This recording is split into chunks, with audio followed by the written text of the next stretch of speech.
This episode of The Dog Show features Angela Infantino. Angela is the founder and director of Molly Barker, a dog boutique where stylish dogs and luxury lifestyle collide. Molly Barker creates elegant canine products that satisfy every dog's needs while complementing the style and decor of a modern home. In the interview, we discuss how to create a stylish, dog-friendly home. Angela, welcome to The Dog Show today. Thanks for having me.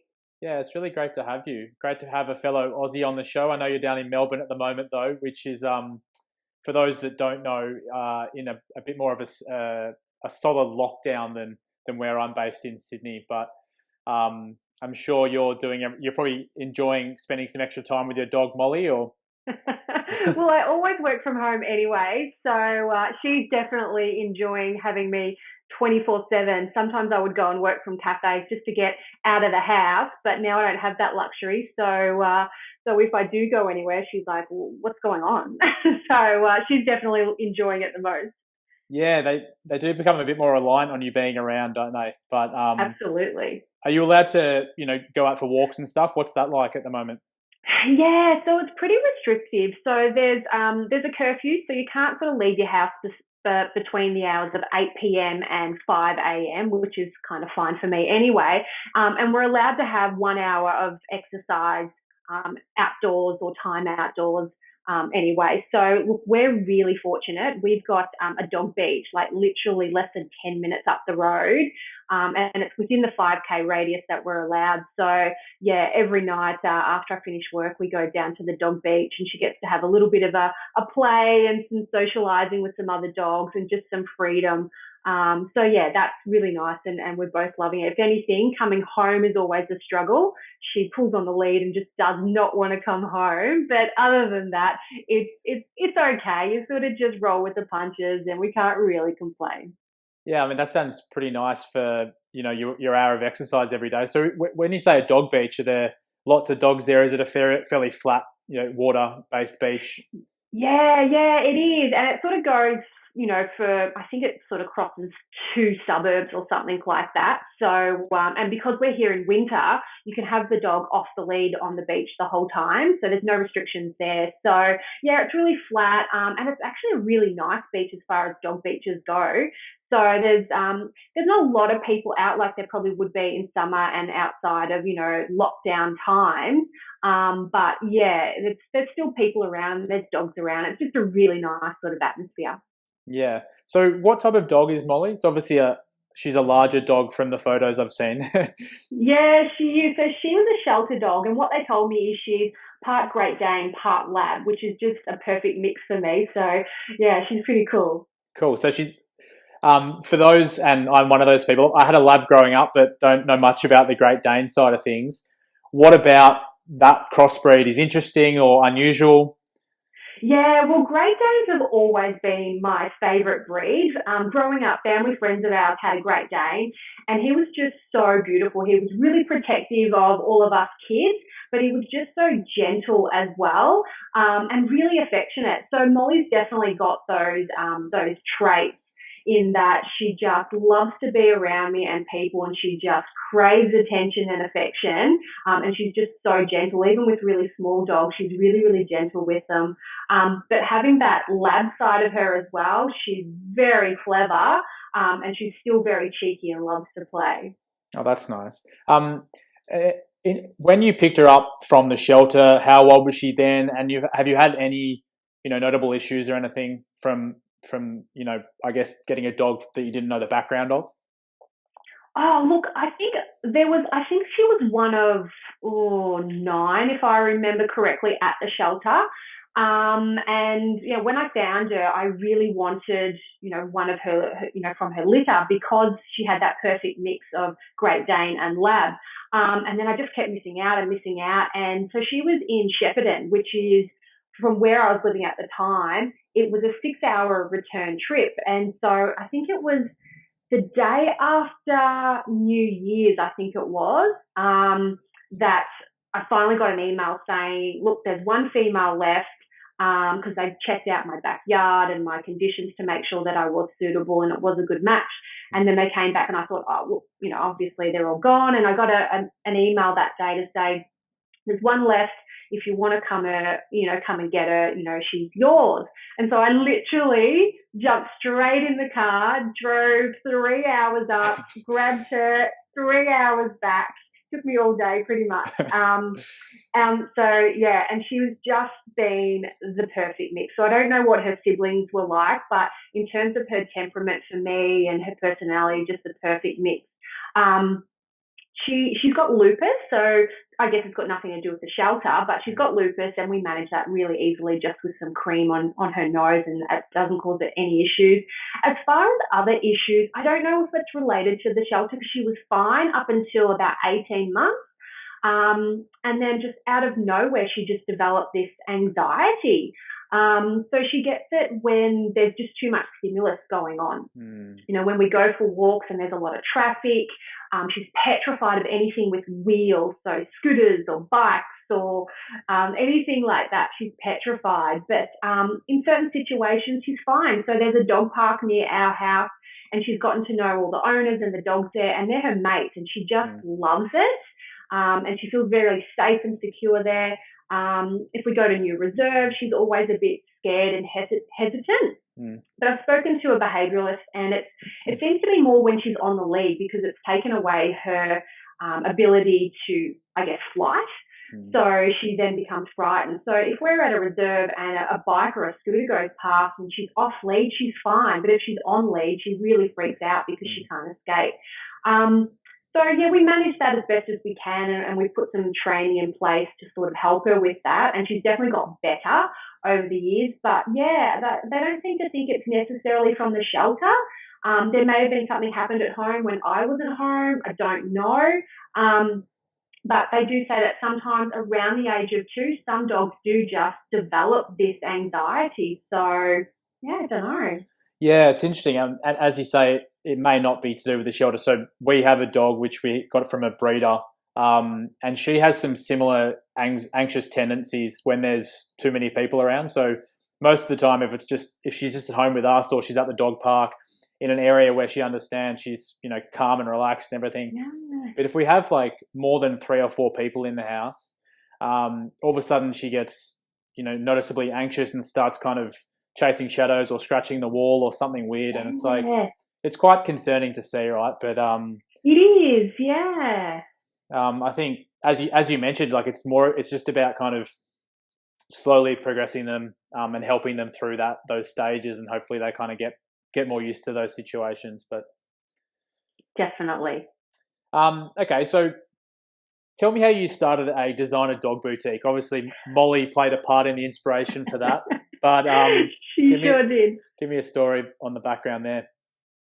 So I had just moved into a new house. I built a new house, and you spend a lot of time choosing nice fixtures and fittings and things like that. And because I'd finally moved into a house with a backyard, it meant that I could get a dog. So when I brought her home from the shelter, obviously I had to then go find a bed and all her accessories and toys and things like that so she felt comfortable. And I just couldn't find anything that just matched with my home decor and I guess my own style. Everything was really brightly coloured or over the top, cute or a bit cheesy. And I just couldn't find anything.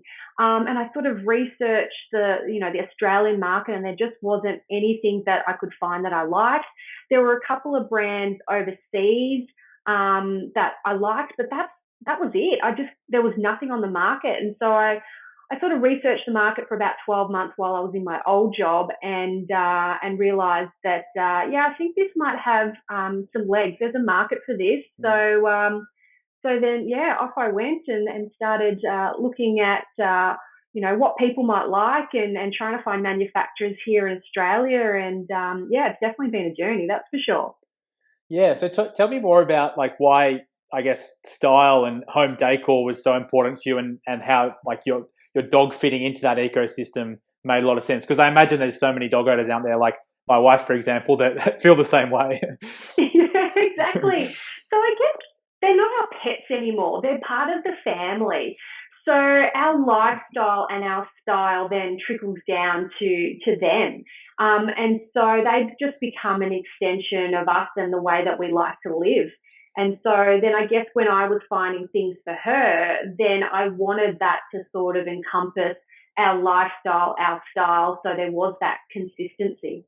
Okay, that makes sense.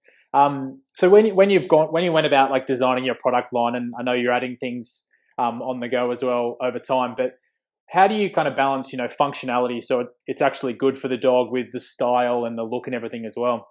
Yeah, good question. It can be really hard, especially because you've got to think of different breeds, and they're all so different in terms of, I guess, their size. Some have got long hair, some have got short hair, some really don't have any hair. So you've really got to, I guess, find that balance between making sure it's functional for, comfort, that they don't have labels and stitching that's going to irritate their neck, for example, if they do have short hair or no hair. So it's definitely a balancing act. But the biggest thing that I guess we put a lot of thought into is, those little details, is making sure that it is functional and it's comfortable. That's really the first and foremost thing. It has to be for the dog, but also for the owner. Like even with the lead, you're holding that every day, and especially with a dog that pulls, you don't want something, from a very thick leather or material that's really going to, feel uncomfortable to hold. So our products are made from natural leather, which just softens over time. So we want to make sure that, the materials we use are really high quality.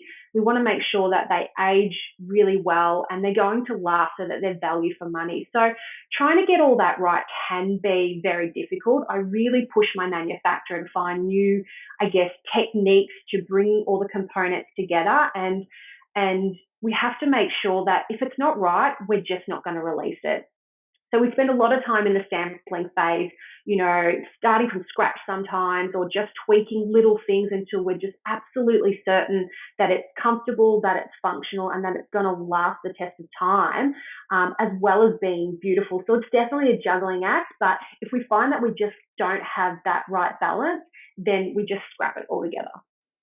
Yeah, I think that makes a lot of sense as well. If you're going to buy something for your home as well as your dog, that is, you're buying from a style perspective, you want that to last, right? You don't want it to be one of those throwaway collars that only lasts a few months or something like that. So that makes a lot of sense. Yeah, absolutely. Like even the dog bed, something about the dog bed that was really important to me, is, in your home, it's such a centerpiece of your home.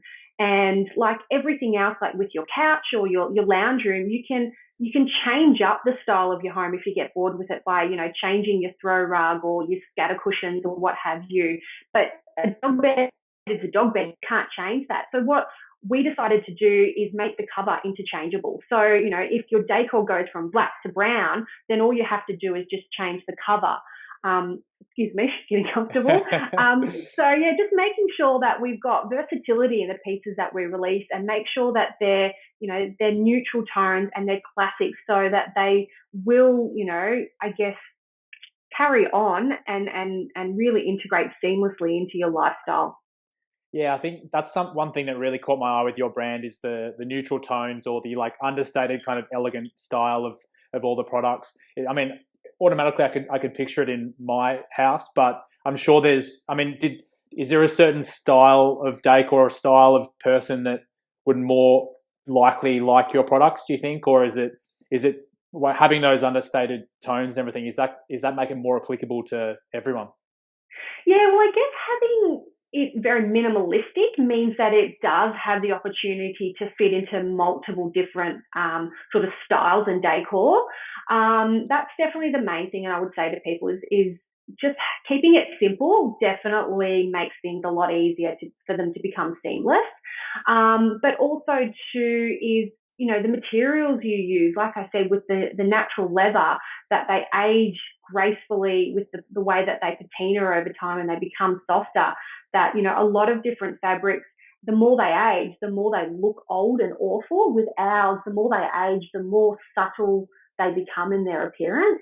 So yeah, that's something that I've definitely thought about, is just making sure that it's going to be easy to integrate into most people's homes. Definitely your modern minimalistic homes. is sort of what I had in mind. But what I'm finding is because we are keeping it simple, it's making it easy for just about anyone to integrate our pieces. Yeah, that makes sense. Do you have any I guess understanding of what type of dogs your customers have? Is there any common themes or anything like that, or is it kind of a huge range? No, it's such a big range.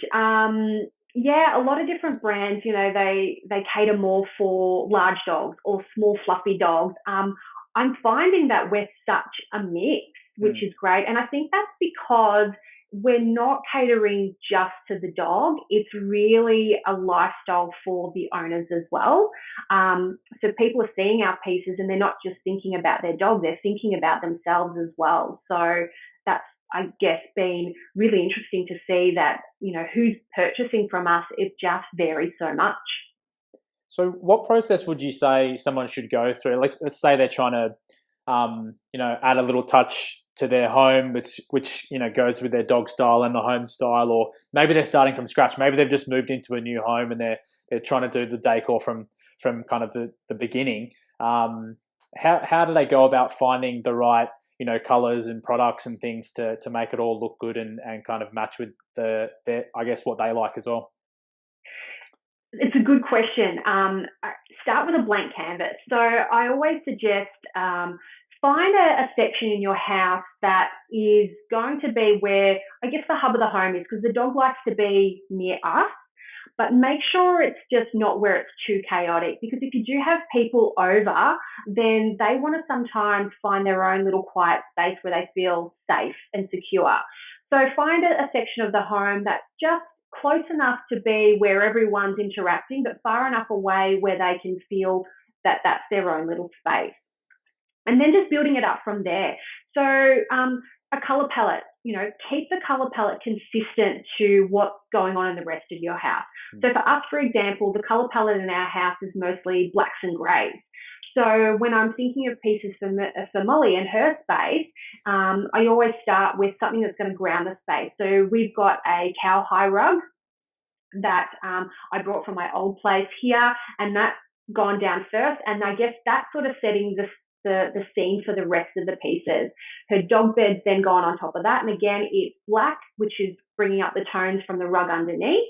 Then I've got a basket. Now, the basket I did have in my old place where I had some scatter cushions, and I also have a matching one where I put a big pot plant in there. So it's the same basket, and it's just from Kmart. Cost me a couple of dollars. And that's where I put all her toys and her lead and things like that. So her things aren't scattered throughout the home. She's got a nice safe space where her bed is, and her toys are just next to that. So if she wants to play, that's her little area where she sort of, just sort of congregates, and like a child's bedroom, really. But the pieces all integrate with the rest of the house. The basket is already carried through other areas of the house. In terms of, I've got a throw rug there because when she sleeps at night, for some reason, she just loves the blanket thrown over the top of her, like a cubby house. It's quite weird. Yeah. But again, the blanket is in the same textures as the cushions we've got on the couch, and it's a dark colour too. So it integrates, with the black from the cowhide rug and the black from the basket and from the cover on her bed. So again, keeping the color palette consistent and just keeping it really simple and minimalistic is, I guess, the best place to start. You can always add things after that, but just having a space that's just theirs and keeping it simple, that's the best place to sort of start. Yeah, the thing I like that you said about, I guess, the throw and the basket for the toys and things like that. It's really helpful when you're having people over, and like you may have a tendency, traditionally just clean all the dog stuff up and throw it somewhere. But if you've got a nice basket which fits with your decor, and you've got a throw that you can kind of put on the couch or on the bed, you don't need to, put everything away. You can just the space can stay the same. So yeah, exactly. And on our couch, because she does like to pop up on the couch at night time and have a cuddle, we've got a black sheepskin at the end of the chase, and that's her spot, and she knows that's only for her, and that's where she'll go. So when people come over, I can just take that outside and give it a throw, get the hair off, and the whole couch is still hair free, but also to that her safe spot on the couch, because people know that's where the sheepskin is. That's Molly's spot. Great. So I had a question about you actually donate a portion of your profits from the Wear collection to Assistance Dogs Australia. Can you tell me a bit more about, why that's important to you and maybe a little bit about the organisation as well? Yeah, absolutely. Assistance Dogs Australia is such an important and amazing organisation.